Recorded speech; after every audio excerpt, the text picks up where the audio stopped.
All right, I think we are live with College Talk Tuesday, special 11 a.m. edition. Welcome. This is Pearl and Andy Lockwood. That's the Pearl. Hi, everybody. Andy Lockwood. Andy Lockwood. Thank you. You're welcome. We've met each other. You other. deserve an intro. Thank you. Thank you. Sure. So we talk on College Talk Tuesday about all sorts of things related to college planning, getting into college, paying less for college. Sometimes we delve into test prep and careers and majors, whatever. This time of year, results of seniors, class of 2018, are starting to trickle in. Some reality is among us. Yeah, reality is right. here. And so far, in terms of the kids that we're working with, we're very vicariously psyched, for the most part, on their behalf. So we've, I didn't tell you this. I was texting with our client Kevin, who just got into Stanford 2 days ago, and I was talking to his mom because she got a financial aid award, which is actually pretty decent. And we were talking about strategies to try to improve that financial aid award, and the gist of it, just to cut to the chase on that, was that we're still waiting for some other schools, and he's the type of kid who could really run the table with a lot of the elite schools that he applied to, because he's got a lot going for him. His academics are superior. His extracurriculars are really exemplary. He happens to be a special category also, which always helps. We've spoken about that before. He also, and this is one of the things I want to talk about today, he also worked his butt off in terms of coming to our boot camps, working with our former admissions officer, one of whom is Mark. We were talking about this earlier, about coachability, yeah, and how far that goes. Exactly, yeah. So I want to get into that. I just want to tell you something I thought was funny. It's actually his birthday today also. So Kevin, I don't know if you're watching. Happy birthday. What I texted him was, hey, happy birthday, great present from Stanford. The bad news is that you'll never get a better birthday present than this in the rest of your life. Maybe that's not true, but you know, it's kind of like when I got you the birthday present for when I was a guest chef. Yeah, I'd finagled Pearl, who's a big foodie, into being a guest chef at Peacock Alley at the old Waldorf, which apparently no more. Yeah, so sad. Yeah, so it was a whole big surprise with a lot of screaming and jumping up and down. I can't believe it. Oh my God, type of thing. And a chef's uniform. Yeah, right. Celebrity chef. Do you still have that? Yes. Okay. Does it still? Never mind. Not so nice, so well, you're a foodie. It's okay. You shouldn't. So anyway, and I said I don't know what I can ever do to top that. Right. I don't think I have. Just being keep trying. In my birthdays is top enough. Yeah, whatever. So okay, so let's talk a little bit about. Okay, so that's one example. We heard from another one of our clients, another kid I was really rooting for, Walter, who was not a slam dunk to get into his top choice school. Is that Walter? Yeah, I can't get this. And he, again, same type of thing. He was outstanding extracurricular activities, good student, not necessarily a top test taker, good test taker. Not anything special in terms of ethnicity or background or anything like that. However, great extracurriculars, clearly a committed kid in terms of commitment to the community service. It's kind of very very special, unusually special, and a lot of depth that way. And I think equally important, the school that he applied early to, Cornell ILR, that's labor relations. Yes. That's industrial and right. Yep. That school is tailor made for him. It wasn't just, let's see what Ivy League school I can get into type of thing.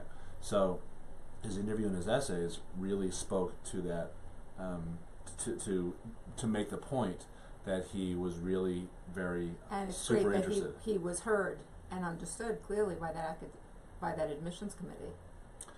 Yeah, he went out of his way. But both kids, Kevin and Walter, I think they actually, I don't know if they went to the same boot camps. We did 3 boot camps this summer, and they didn't overlap in their boot camps. They're boot camping, but they each got an early jump on all their essay writing. Why don't you explain what happens at our boot camp? What do we do? Just as a side note, because we refer to it a lot. and I don't know how much we really say what happens Okay, there. so we haven't published the schedule for next year's summer boot camps, but there's really no magic to them other than getting kids on their butts into a room, away from their phones, away from whatever else is distracting them, the Snapchat, the and Finsta, 100% immersing yourself in getting it across the finish line. The applications, the essays, getting your done. Yeah, that's what the boot camps were all about. So to their credit, there was other things they could have been doing this summer, but they really invested the. I think the first one was in June. I think that's the one that Walter went to. It might have been in July, right. But it was like 10 to 2. It wasn't like a 7-day thing. And then we did this the same thing the following month. So anyway, my point is they that followed your plan. They didn't let things happen, and they were proactive. And they got off their butts, and they got a head start in this. And Kevin's mom, who I had a phone call with about an hour ago, she said, after working with Mark, his writing improved dramatically so much, which is kind of funny because by the time you're done with the college essay writing college essay writing, you're going to be a much better writer than you were before. Right. So I said I made that comment, but it's going to help him be a better writer going forward. But I also made the comment that look, Mark, who helped him, and our other essay peeps, they don't write essays for kids; they edit. So it was really 95% Kevin, and then the 5% tweaks, but it worked. Mm-hmm. And anyway, so the advice I was giving on the financial aid side is, let's see. I do think he's the type of kid who's very desirable to a lot of other elite schools. I'm hoping we're going to get some other admissions offers as well as some financial aid offers, and be able to use those to play off against Stanford. Because he's just double checking. I don't think he's got to get back. He played restricted early action. Okay. I don't know if he has to withdraw his applications anywhere else yet. He was double checking that by May 1st, I think is his deadline. Whereas Walter, on the other hand, who's at Cornell, I think he does have to. Yes. I think he may have about a month or something to commit. Formally withdraw his Did you other speak to his applications. mom? Not yet. Okay. Just by email. Okay, good. A lot of excitement in that. Yeah, I'm sure. I mean, that was again great example of two great clients of ours. We couldn't be. I mean, we never root against our clients, right? I mean, just to get that out of the way. But sometimes we really root for. We happen to be very. One of the greatest things about the field that we're in is that we see a lot of great kids and a lot of great families who kind of on the same page as us and kind of take see same vibe, I guess. And these are two examples of kids who I remember telling Kevin, ending up where they should. Yes, where they deserve to. Yes. Even that's a loaded term. Yeah. I remember Kevin was really the only wise ass that I had in the boot camp that he attended, which was I appreciate, which is probably shocking to anyone watching this. And Walter, who's the opposite. I spent a lot of his boot camp surreptitiously photographing him and texting his mom, which I don't know if I told you about that, no. but she appreciated it. I don't think Walter really did. But it's great when things turn out that way. But if there's a commonality, it's that there's no magic secret sauce. They worked their butts off and they took advice from us and from our team, which involves former admissions officers from super competitive colleges who are there to oversee the essay writing process. And of course, most importantly, they are who they are. They had great, they worked their butts off in high school also. They had great extracurriculars. They took the process seriously. They were motivated. They didn't have to be forced to do stuff. Didn't let time slip by. They managed their time and they planned. And that matters in this process a lot. Right. And I think if you ask either of them, I don't think that either one would say, we had a lousy summer because I spent the whole summer doing college stuff. I think to the contrary, they had a mix of work they had to get done and fun stuff. So, anyway, I'm very happy for them. Me too. It's a good day. We had another kid get into Cornell. Also, a great story, great kid. Very happy, Alex, for him. Then we had a couple of kids who have been, most kids are still waiting to hear. Duke hasn't come in yet, I don't think. It's early. We got Wharton coming in, and then we have a whole bunch of sort of regular schools. We had one client not get into her top choice school, but that was, I can't say the same stuff about her the way I could say about the other two guys. And I wouldn't mention her name.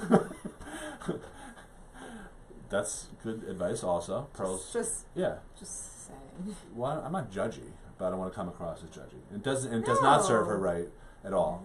No. I would have liked to see her at the school, but actually that was not her top choice school initially. It became her top choice school.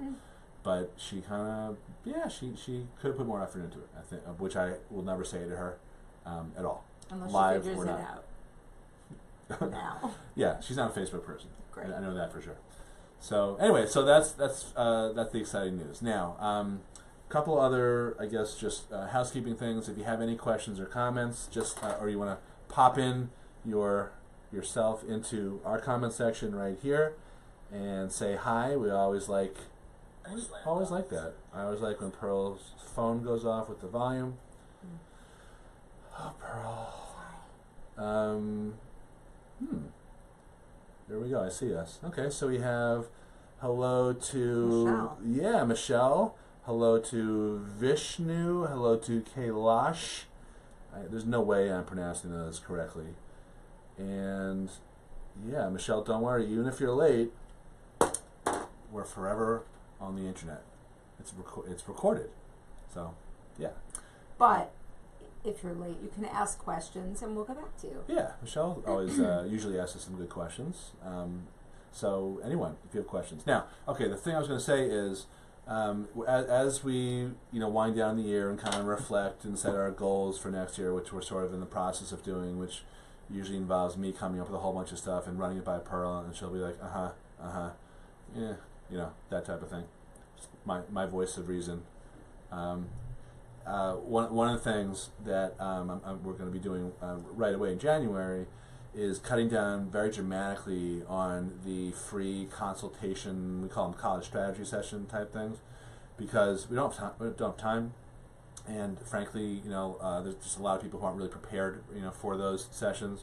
But instead, what we're going to be doing every Friday at 9 a.m. Eastern is a little college coffee talk, which is basically a Friday frequently asked questions, a Friday FAQ session. So that is going to be an opportunity to tune in and get coached. Get coaching. It's going to be for 1 hour every Friday morning, and that's going to be different than me just being on the phone back to back during the week with people who want free advice. And I'm not knocking that. I'm just saying that currently just we can't accommodate that. So that's one announcement. Second announcement is we're in our new office in Glenwood Landing. It's very nice. Pearl made it nice. It's right on the water, which is kind of cool and relaxing. And we're opening up a test prep center. That's going to be that's half of the office. So So if you're local, if you're in Port Washington or Roslyn or Manhasset or New Hyde Park or Glen Head or Glen Cove, that's Northport is a little further away, but those are still half hour to 15-minute ish drives. That's who this is going to be convenient for. I'll be making more announcements about that. We'll be offering some free diagnostic exams, and we're trying to. I've just been taking a look at the other test prep options out there, and they're very mixed. They're very varied, and I just think that there's very few people. I don't think there's anyone who combines the test prep, the financial aid and scholarships aspect, and the college planning stuff under one roof, because I think it's kind of silly just to focus on like little tactical things as opposed to an overarching strategy. As it should be. Yeah, which for us starts with not so much college, thinking about what's after college. Yep. So that's our second announcement. All right. How about some financial aid stuff? What's going on? Well, at this point, still a little bit early to begin hearing. Maybe some initial acceptance letters come with some merit awards, which may not reflect an entire financial aid package, but that's kind of timeline where we're at in terms of hearing from the schools. But at this point now, most financial aid forms have been filed, and we're in the stage of schools are letting candidates know what other financial information it needs in order to render an award letter. To that end, families need to provide their tax returns, their W-2s, sometimes if they're self-employed business owners, something called a business farm supplement, which is generally prepared by an accountant. Farming specialist. It yes, it all depends on where the student is applying. Will determine what that school, what the various school needs. Sometimes the schools that you've applied to will need nothing further, and then that's it. In terms of where you look to see if you're missing any information, you can check your student's email, your email. If the school itself has a site that it's given your student login information to, I recommend your logging in and checking any missing requirements that it has for you in its portal. And what I also would... Like a school-specific site, School not the FAFSA site. Correct. Okay. That's right. Some schools, and you would know because it would be triggered upon your applying to that school, will have sent you login information to its own website where it houses your requirements and your status of your application at that school. My point is, you can get this information in terms of where you're at, what you're missing, what else is needed in different ways from the schools depending on where you've applied. There is no uniformity, so just you got to kind of pay attention in a few different directions.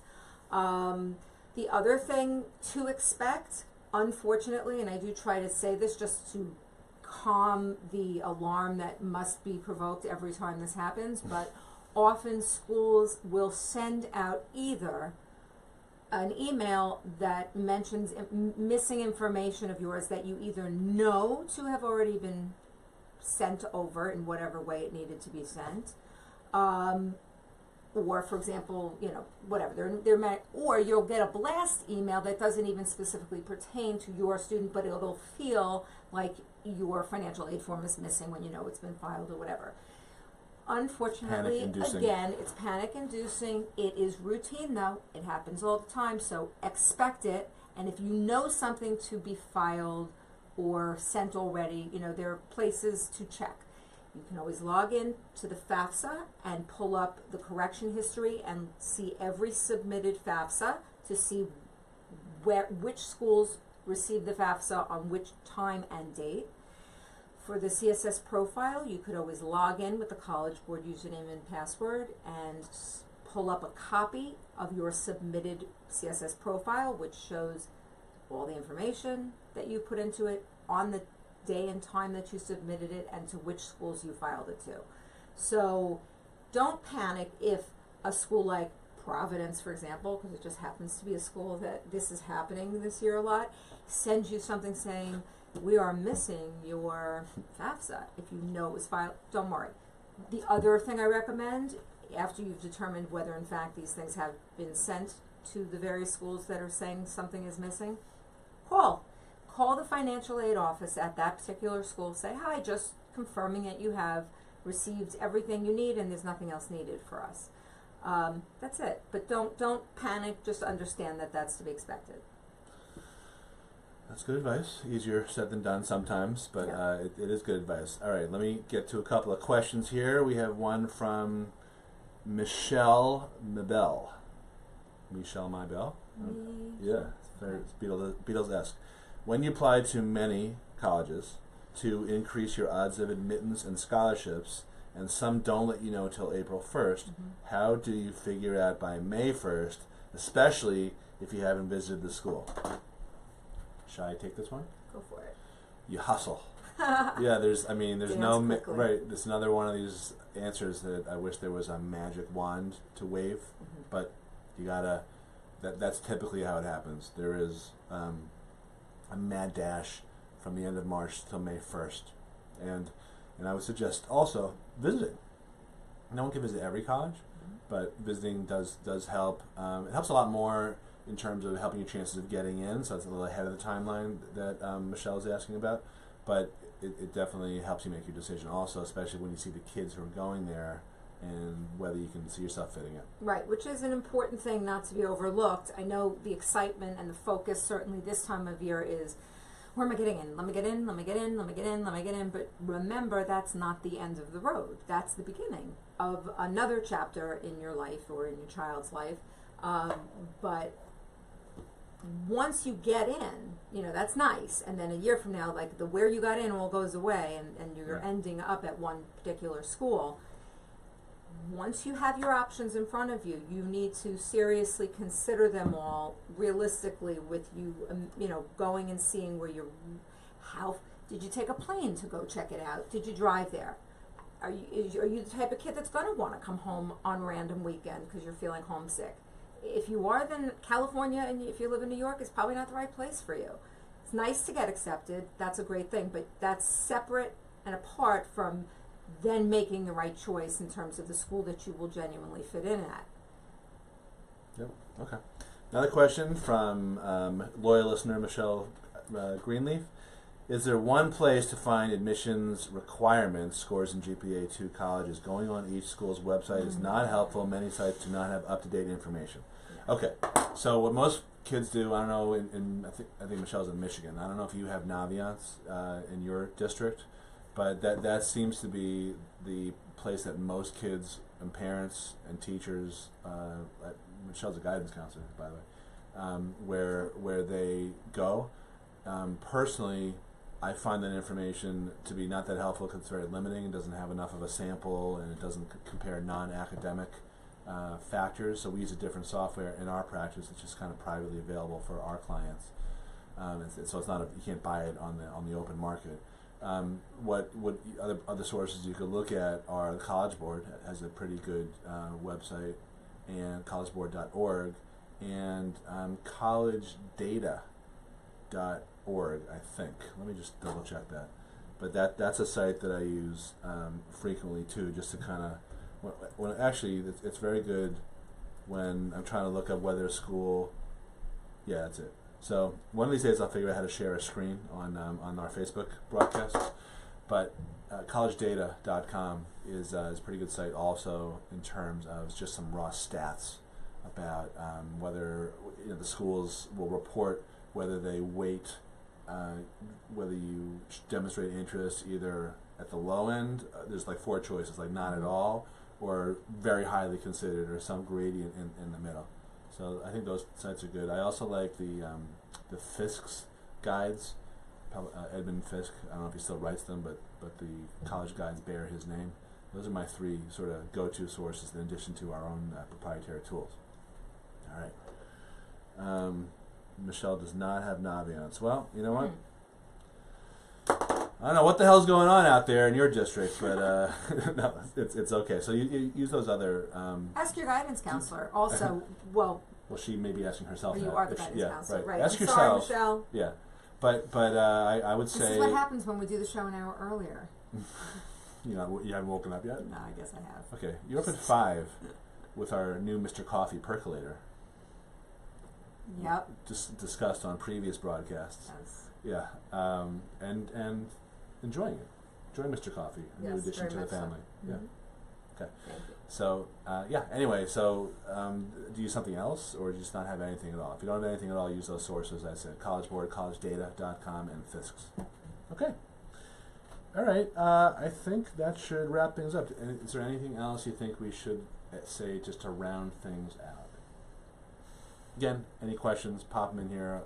I review them at least every couple days. I guess the only other parting comment, the other questions that have come about as the FAFSA has been filed, and when one receives a confirmation email of the FAFSA, there is an EFC on it, and the EFC is what the expected family contribution is, what the Department of Education feels your family can pay for 1 year of college. And that, a lot of times we're asked, so is that what I pay? Is that what I pay? And it says I'm maybe eligible for this, and I may be eligible for that. And what it means is, yes, that's all true, but the EFC number is a starting place at all of these schools, and they then take that number and put it in their own hopper and determine what your award is going to look like, and what portion of that award will be a federal subsidized loan if you are qualifying, or merit aid, or work study, or loans, or grants. It will all be cobbled together, from each school differently, for the Not student. from that EFC. Not from that Yeah. EFC. You don't get money from FAFSA. You get money Correct. from the colleges. That's they decide. right. They use FAFSA, the That's data exactly on right. FAFSA. Yeah. Yeah. Okay, so we'll wrap up here. Parting comment: we have a webinar, our last webinar. Well, it may not be our last webinar of the year. Wow. But one of our final webinars of 2017. The dirty little secrets of what it really takes to get into a top college today. I just popped a link right there in comments. You can go to cs4l.tv, that's College Success for Less TV, and register, and that's going to be tomorrow, Wednesday night at 7:30. Pearl will be... After Jeopardy. After Jeopardy, okay. Pearl will be running chat, and I will be presenting, and we're just going to talk about some of this stuff, just more expanded, some early admissions results, lessons learned, for for kids who are younger than class of 2018 in terms of what they need to do to improve their odds of not only getting into a great college, but paying for it, but also choosing an appropriate college for them. Right. It's very easy to fall in love with colleges that turn out to be not everything that was cracked up to be. Yeah. We're hearing almost every week we hear a story about how someone doesn't love a particular college. Yes. Actually, just yesterday I had a conversation like that with clients who we'd worked with their older daughters last year, and now the younger one is a junior, and one of the older ones is not happy at her own particular school, which my advice was, you know what, you're probably going to like it if you give it a chance, but that may not happen. I don't want her running away to find out that she's got the same dilemma at school number 2. Yeah, it's a tricky thing in the fall semester of the freshman year. She happens to be going to a great school. It's one of the flagship schools. Right. So it's not the quality of the school. No. But we have another kid we were talking about this morning over coffee, thanks to Mr. Coffee. We should get an endorsement deal. Who is not happy at his school, probably because it's too small, because he misses his girlfriend, because he might have been pushed into playing a sport by his parents that he didn't necessarily wasn't so committed to. You can't want it more than your kids. No. We say that a lot. Path of least resistance. Well, there's a fine line between encouraging them and saying, look, this is what you got to do, versus wanting it more than they want it. Right. Yeah, there's a balance there somewhere, because you push them too hard and they end up doing something that's in your mind the best thing that may not overlap with what's in there, the best thing for them. And at some point it may backfire. Yeah. Yeah. Okay. Okay. Kids in my Michelle says the kids in my district always choose the typical colleges that are close to home. I can't seem to get them to look anywhere outside their comfort area. Yeah, well, that's okay though. I think it helps to look outside your comfort area, but at the end of the day, it's kind of the same advice. You can't force someone to do something. They have to sort of be drawn to it. They have to be sort of drawn on the benefits of going outside. I think at the very least, expanding their list of colleges beyond the regular rear window sticker colleges, just by, let's say you have 10 schools that are sort of typical, maybe 2 or 3 others for strategic purposes. Yes, that's what I was thinking. And yeah, because those getting in there and getting money offers may not be a bad thing, never is. And then sometimes those schools work out to be the ones that they end up in. That's right. And once you get into a school, that's very different. Once you've been accepted to a school, that feeling of being accepted, then you consider it a little more seriously than when it's just an abstract school that you're applying to. Yeah, you look at it through a different lens. Yes. That's the way I think about it. You're different. Once you get into a college, you're actually different. Hey, I'm a college kid. Yeah, it's become, like she said, it goes from intangible to tangible. That's right. Okay, so more. That's about it. So more advice like this tomorrow night. cs4l.tv. That's the College Success for Less network, and it's all about the dirty little secrets of what it really takes to get into a top college today. That's tomorrow night, Wednesday night, 7:30 Eastern. Hope to see you then. And you got one more bite at the apple with us this Friday at 9 a.m. College Coffee Talk. That's a free coaching session for anyone who has questions about the college process. You can submit your questions ahead of time. I already have a backlog of questions in case I don't get anything live on Friday. But please, if you want some free, there's no obligations or anything, that is my new hour of free coaching that I'm going to be doing once a week. Cool? Sounds cool. All right. Lunch? Sure. Okay. All right. All right. That's it for this episode. Speak to you soon. Bye-bye. Bye.